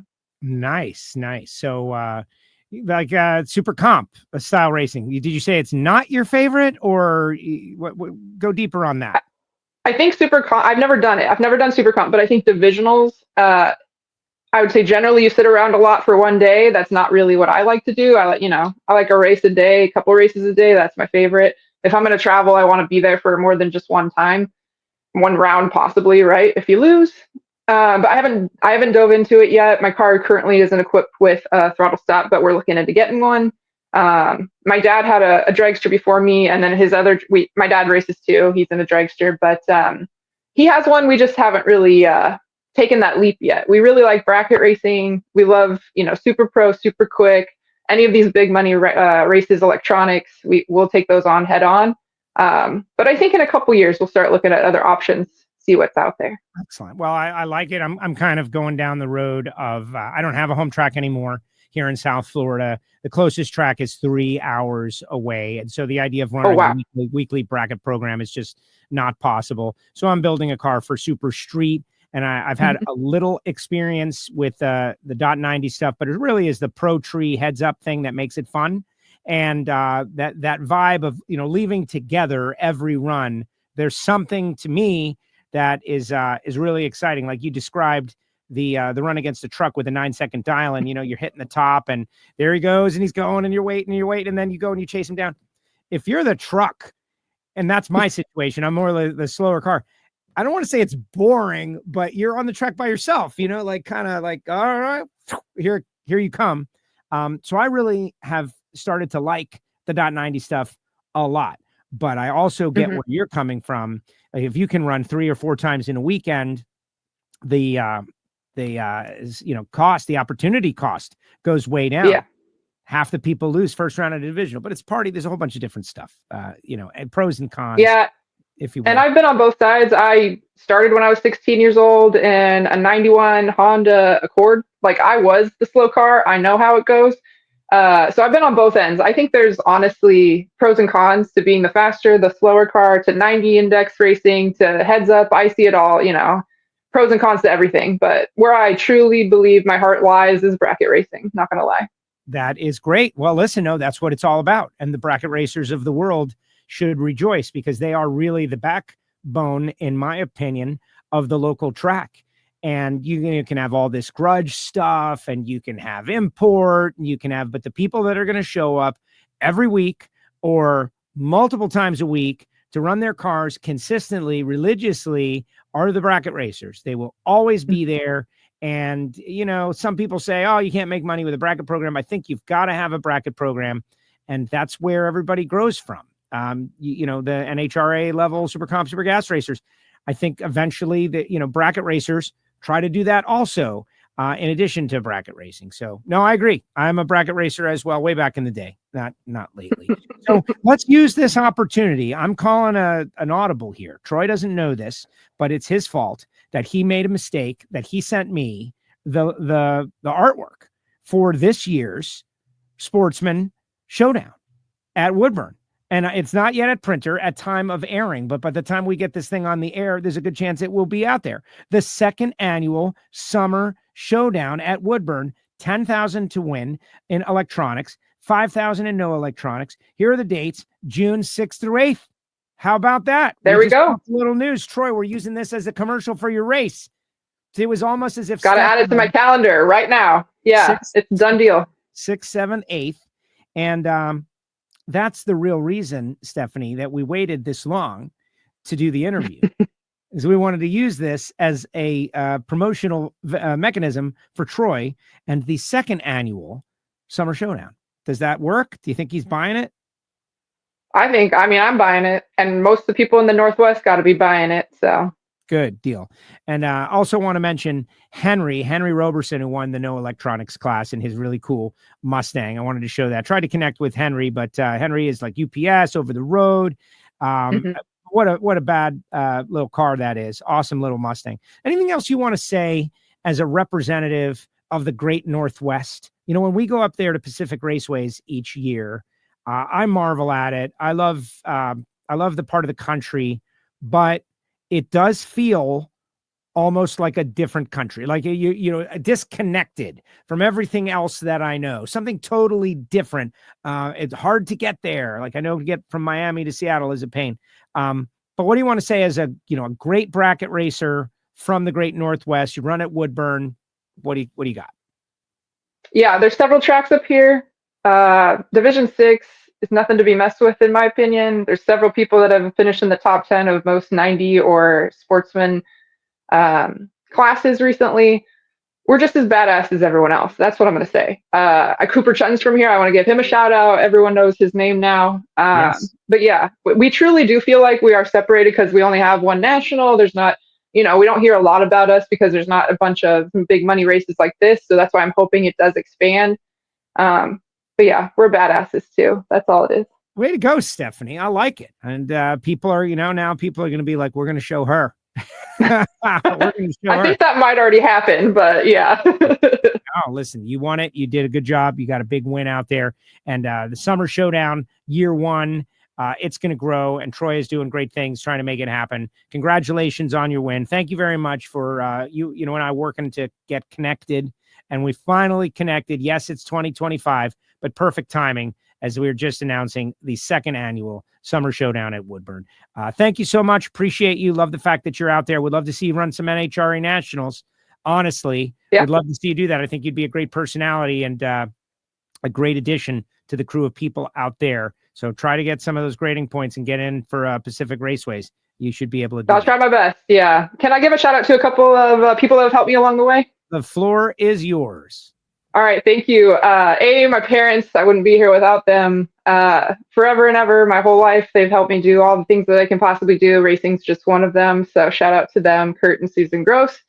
As for car stuff, Richard and Adam Tabor at Tabor's Automotive Machining for our engines.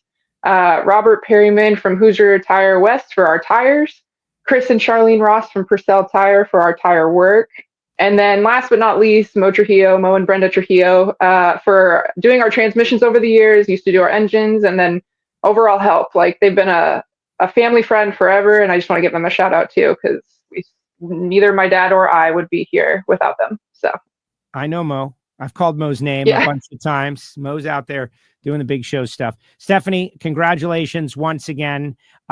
Good luck in the second running and good luck on your season. So what's your plan for 25? Like, where are you going to debut? I know it's cold up there right now, but give us a little window into what you're going to be doing this season. I think they're still way up in the air because not everyone's schedules are released, but Super Quick will be reborn in some kind of form. I don't think the details are out yet, so we're going to definitely put those dates on the calendar. There's also talk about running point series for the Summit Series to possibly, go for a division championship. But yeah, we haven't gotten our season fully laid out yet. There's a lot of variables, but we just got to line up dates and make sure they work out for all the tracks that we want to race at. Well, there you go. Well, we wish you the best of luck. Congratulations again on your win. Thank you. There she goes, Stephanie Nass. What a great racer. What a great job. Got the job done. The Summer Showdown Year 1, Year 2 just announced the 6th through 8th in June at Woodburn. How about Troy bringing a little big money bracket racing to the Great Northwest? This is WFO Radio. How about that? How about that? Stephanie Nass, we connected finally. 1,000 emails back and forth, but just an example of the racers that are around our great country racing on a weekly basis, trying to make a name for themselves. And she did a great job. Like, her interview is as good or better than many of them that we've had here on WFO Radio. And she's just doing a great job. Super excited. So now, the Summer Showdown 2025 going off in June. Troy is out there watching. You better be. Like, if you're not watching this, Troy, we're doing a commercial for your race here, bud. How about that? Right? Pretty amazing. Congratulations, though. Very excited about that. Way to go, Stephanie. And I would love to see her run a national event at Pacific Raceways. And that's the thing. In Super Comp, you got to get all these grading points, and it makes it very difficult. I would love to see some sort of exemption for local racers to get in national events, but I don't want to go down that road. All right, let's talk a little TBM Brakes Project Pontiac. Yesterday, Monday morning, went out there early.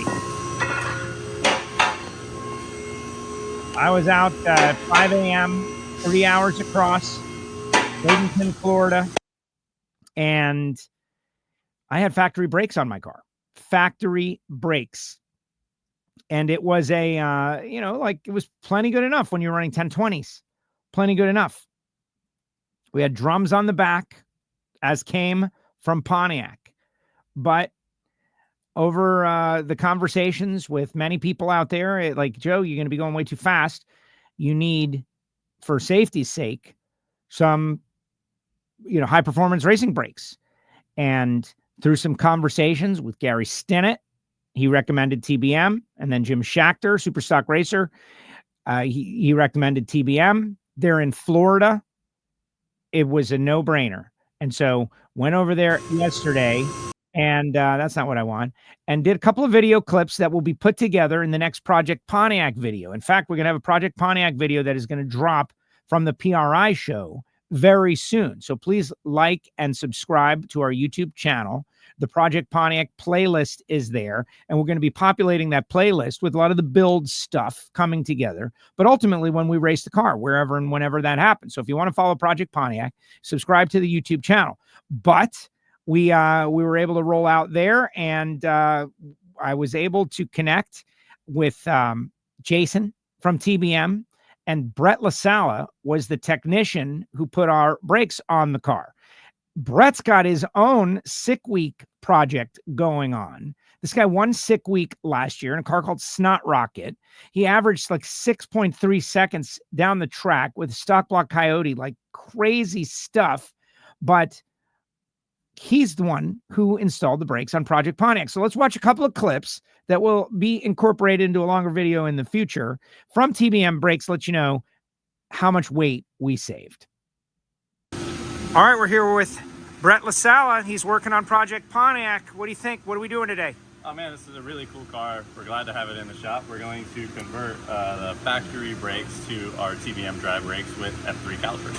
And then how hard is that going to be? It should be pretty straightforward. These kits were, made around factory components with the stuff that we need. So, we'll get it on there, get it spec'd up. And there's always variances, in production or, on older vehicles. Luckily, we know the history of this vehicle, so we know that this stuff, what it is for fact. But a lot of times you get a car that has a spindle on it that you think is the spindle from the car, and it's not. It's from a truck or something else because it was changed throughout the years. So this one should be pretty straightforward, knowing that the car has a great history and we know the components that are on it. All right, here we go.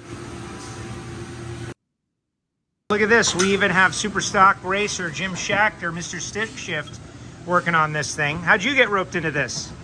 Well, I know people. You. You put that sign up at the track, man, the TBM guy. Well, I couldn't be happy to represent TBM, and they're just such a great group. We're racers just like all you guys, and anytime we can get a chance to help somebody out and show them what we're all about, we take advantage of it. So we appreciate working with you there, Joe. Super excited, super excited. And we have drums on the back, old school. And you wouldn't be the only one with a stick shift in here if we, fixed your transmission problem and put a clutch in here. Oh man, hey, that's my street cars are all clutch cars, so I'm a brother of the stick shift. That's right. Never on the drag strip though. All right, here we go. You think I'm gonna save some weight here or what? Yes, the factory cast iron parts are very heavy, just the size of it. I guess probably 40 pounds on the front. Wow. Like 30 at least is gonna be saved, for sure.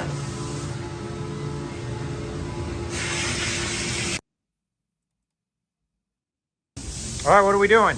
All right, we'll compare the weights of the factory brakes to the race brakes. So we have the hub and caliper all set up from the one side here, and I'm missing the 2 bolts, but we'll call it 11.5 pounds. All right, 11.5 pounds. Total rotor, hub, brake caliper, the whole We're missing deal. 2 bolts, 11.5 pounds. There it is. We're actually guessing up. Those bolts are not 3/10 of a pound. We're guessing up, exactly. We'll give it a little leadway there. All right, stock rotor, 23 pounds. Caliper, 34 pounds. 4.5. Heat shield. Oh yeah. Heat shield, 35.50. So we're 11.50. So that's 24. 24 Times 2. pounds per side. Right. And that's just the fronts. Yep. So that's at 48 pounds. Our guess was pretty accurate. I think I said 50. You said 50 Better than pounds. diet. Tacos are in the diet still. Yeah. Well, not to mention the rotating mass alone. Yeah, that's So unsprung weight. Unsprung weight. So we just did the rotor setup, 23, and then little pieces we cut off the hub. So take those off. That's not part of it. So the rotor alone is 22 pounds. The rotor alone is the weight of both the setups. Of all of the Of the front, of the whole front. And the rotor and hub alone here. Amazing. And that right there is worth a lot of money in horsepower. Yep. And then you add on the lack of the rolling resistance, because these are a no drag brake. So the pads are actually slightly away from the rotor. So as you're not on the brake, the pads aren't dragging. Where these brakes are known to drag. I mean, people spend a lot of time on the slides and polishing them to get that caliper floating. So you have some resistance there as well. Amazing.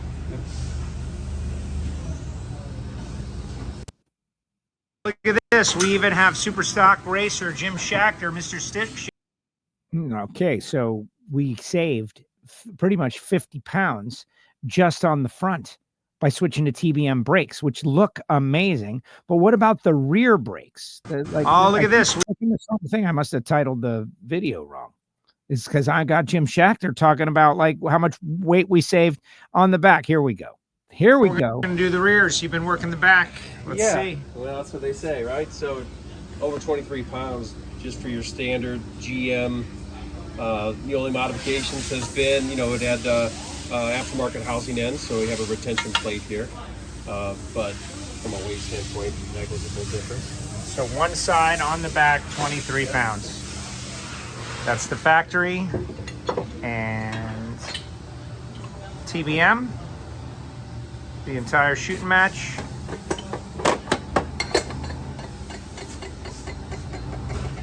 £11. So you lose another 12 pounds right there. And of course, the vented steel rollers up front are going to be really heavy, right? That's why, so stock eliminator guys take notice, right? Because if you've got rear drum brakes and you want to lose some quick weight, you're talking 24 pounds off the rear of the car. Rotating weight gone, and no drag gone. And it'll help you hold. If you're a foot braker, it's going to help you hold on the line better too. So there's a lot of benefit. It's all upside when you're talking about upgrading your brakes. And of course, the safety aspect of it is you've got all new product, front and rear. You've got a car now, Joe, that's going to be a lot faster than it ever was. So 840 horsepower, right? Yeah. 3,200 pounds. You thought 3,250? Well, it's probably going to be under 3,200 now. How about that? Yeah. Big moves being made.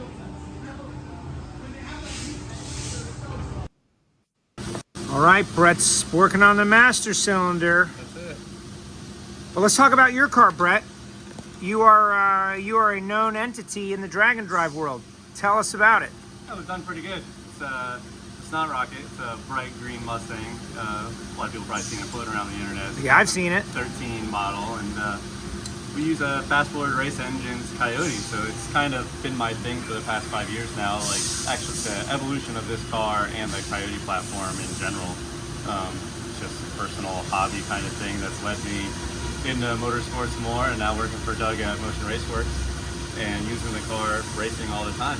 And we won the overall last year at 6 weeks with an average of a 6:34 quarter-mile easy. Think about that, guys. 6:34 average, and then you got to drive it.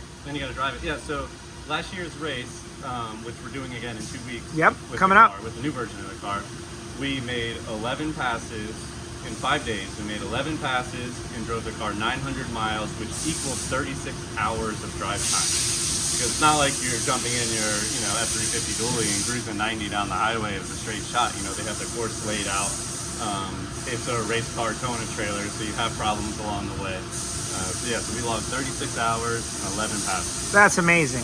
Yeah, it's wild. It's kind of like an Ironman drag racing. Yeah, no, I like it. I like it. Now, obviously, what'd you say the ET was? The average for that week was 6:34. What's your best? That week, my best was a 6:26, and that was last year. now, the new car, recently we were in World Cup finals. We were entered in modified versus Renegade, and we came second place in that class, and we went 6:04 for the qualifying round, and in the finals we went 6:08. 6 O's, Yeah. and that's a stock block? Yeah, so it's a factory Ford block. Now it's been sleeved. Yeah, but still, Ford made the block. It's an aluminum cast block that we ordered from Ford. Factory cylinder heads. It's got camshafts, aluminum rods, manually pistons. We've taken this platform pretty far. It makes 3,000-ish horsepower. Amazing. No, that's really amazing. That's why we're focused on Super Street, because the guys like you, very amazing. Thank you for working on my car. Yeah, no problem. It's the famous people working on Project Pontiac here, guys.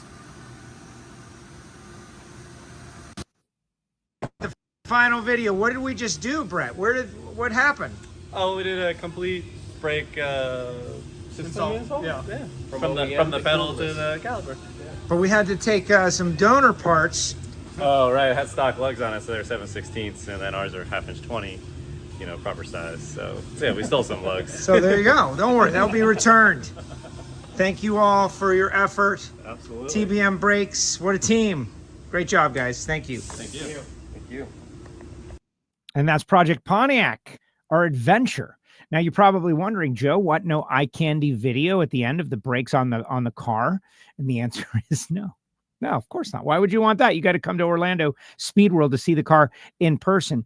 No, really, it took a little bit longer. Like they had to pull out the brake pedal. They checked the ratio, the pedal ratio. They did everything you could possibly imagine. It was amazing to watch these technicians work.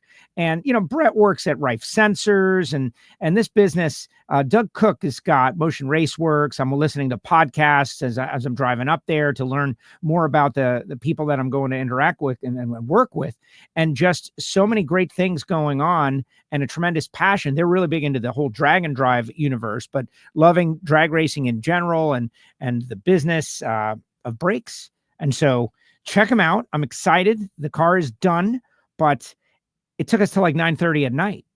And Brett was going to work on his own car. And when this thing started to go long and I was ready to get a hotel, he's like, no, man, we're going to get you out of here tonight and we'll worry about the rest. We're going to send you down the road because that's what we told you we were going to do. And I was I had the show here today. We're going to do this. Didn't want to have to blow that off, of course. And they got me down the road. But that meant no eye candy video at the end. So sorry. They look great. They look great. Don't I have a photograph? I think I have a couple of photos. Final comments in the comment section, guys. Final comments in the comments section. Well, there's Project Pontiac and Toro side by side. Don't loan me some lugs to get me home. Up on the lift, obviously. Jim took a couple of photographs, but I think here is the drums previous. And did I really not load any photos? Error occurred. That's the problem. No, I did not load air. Here we go. Here we go. My goodness. Like the Castello doesn't care about the new brakes at all. That's what we're talking about, baby. Woo! Project Pontiac. New brakes. One of my favorite upgrades that we've made on the car because it's the last stock factory element, saving 70 pounds of unsprung weight while decreasing drag and making myself safer. What's better than that?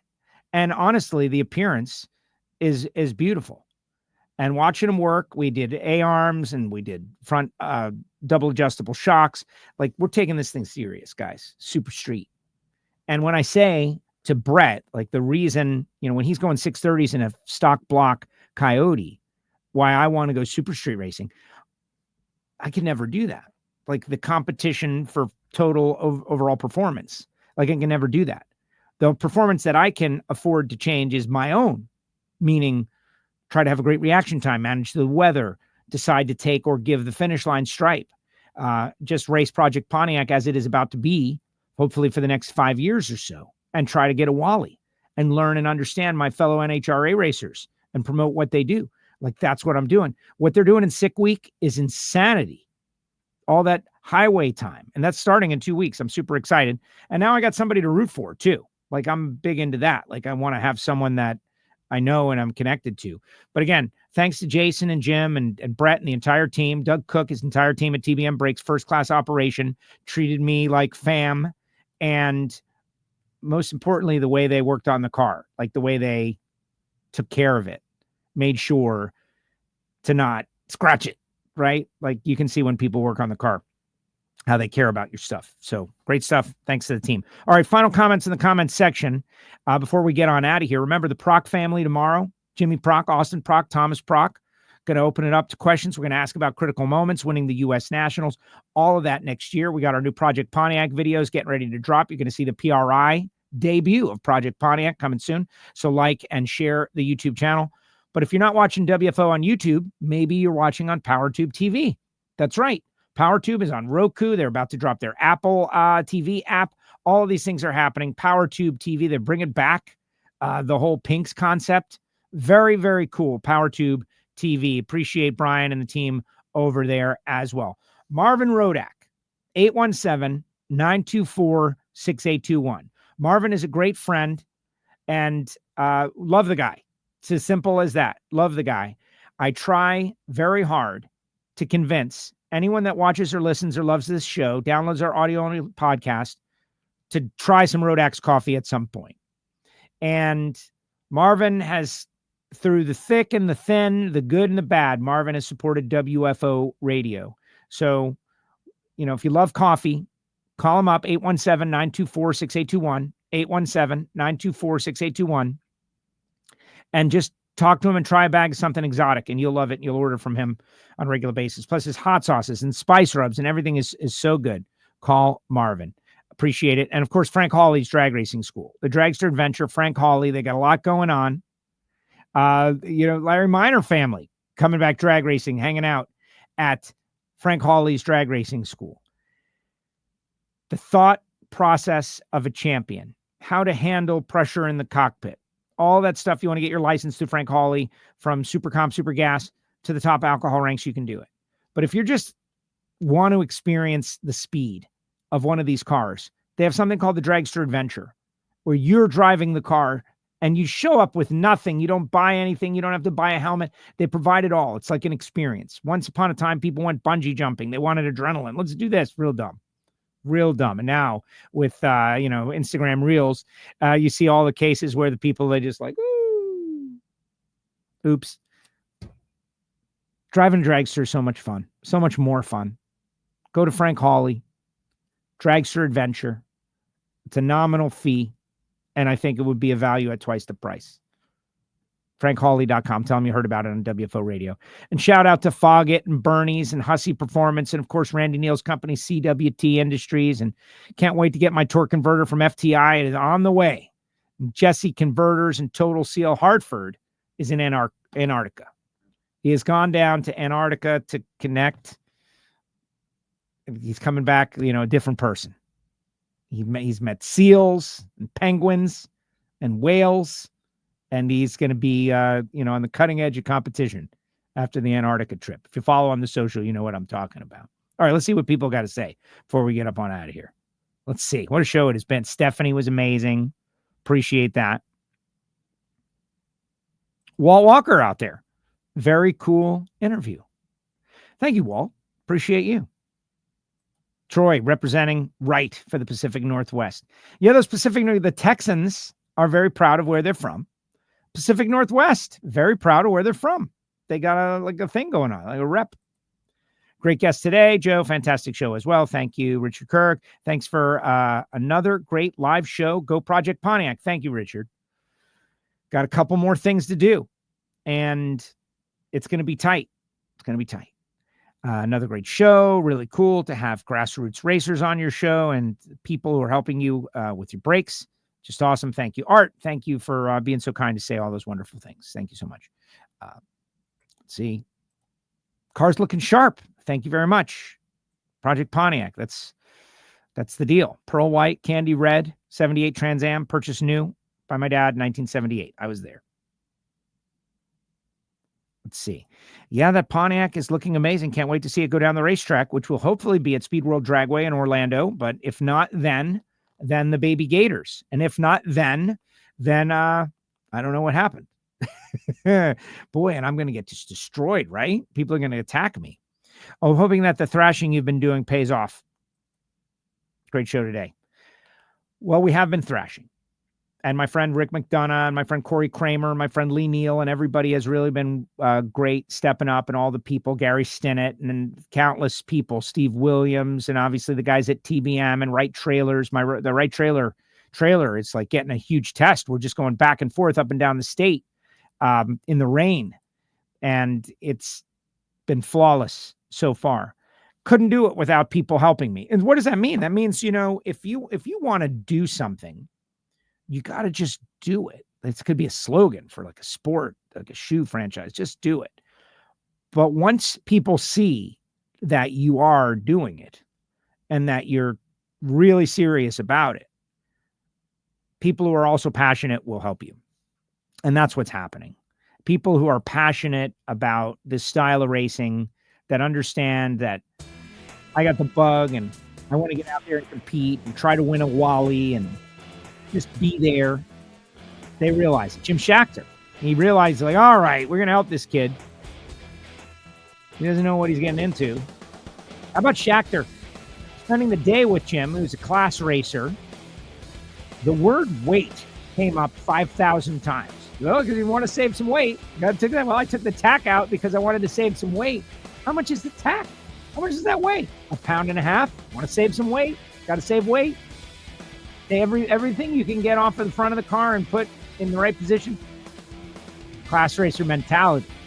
And I may not look like I'm paying attention, but I'm always paying attention. Really cool. Great conversations all day long. Fun stuff. Learned a lot. Then again, when you're around all these racers, you're always learning. Thank you, Monica. Appreciate it. Our sponsors, they are number one. They make the show happen. The show doesn't happen without our sponsors. Yes, there are bigger shows out there, sure. But the people who watch and listen to WFO Radio and engage with our show, they are the doers, the builders, the makers, the ones who will actually try something for the first time. And we appreciate that. If you want to become a Patreon, patreon.com/WFO Radio. They get extra content. I think it's time for a Hear It From Heiner show. They are the ones who get Monday Motivation. There was no Ignition show this week because I was on a 20-hour journey to TBM Brakes. But there will be. We'll catch up. We'll get it all back. And it has been amazing. But right now, the number one thing I would love for you to do is head on over to NHRA's Twitter account or YouTube channel and check out Attention in the Pits with Norm Marsden, because he is such a cool character, and you will absolutely love the interview we did about him and his Nova. So go put a comment on that one as we keep rolling out the content here on WFO Radio. We'll see you tomorrow. And the Prock family joins us on WFO.